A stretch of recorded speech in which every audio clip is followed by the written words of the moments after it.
ஆனா பயங்கரவாதிகள் முகாம்கள் வந்து ஏன் வந்து முற்றிலுமாக அழிக்கப்படவில்லை? இந்த கேள்விக்கு நமக்கு பதிலே கிடைக்கல இதுவரைக்கும். சர்ஜிக்கல் ஸ்ட்ரைக்கு குறிவைத்து தாக்கியிருக்கிறோம். அதுக்கு பிறகு நம்ம கண்டிப்பாக வந்து தீவிரவாதிகளை வந்து தொடர்ந்து வேட்டையாடிட்டு இருக்கிறோம்.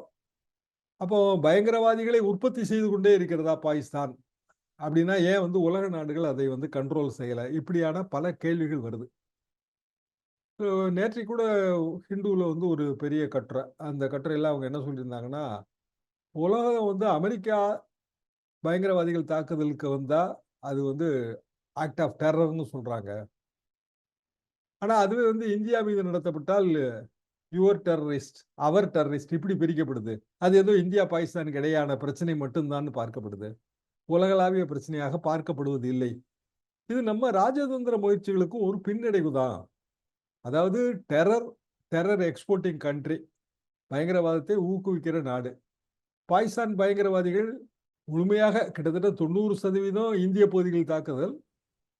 ஆப்கானிஸ்தான்ல கொஞ்சம் தாக்குதல். அந்த 2 நாடுகளுக்கு இடையில வந்து இப்ப பதற்றம் இருக்கு. ஆனா பாகிஸ்தானின் பிற எல்லையோர நாடுகள்ல வந்து ஏன் வந்து அந்த டெரரிஸ்ட் போறதே இல்ல? அப்படின்னா இந்தியால அமைதி இருக்கக்கூடாதுன்னு அவங்க நினைக்கிறாங்க. அப்ப இந்திய துணைக்கண்டத்தில் அமைதி இல்லாம போறது உலகம் முழுவதுக்குமான ஒரு ஆபத்து தானே!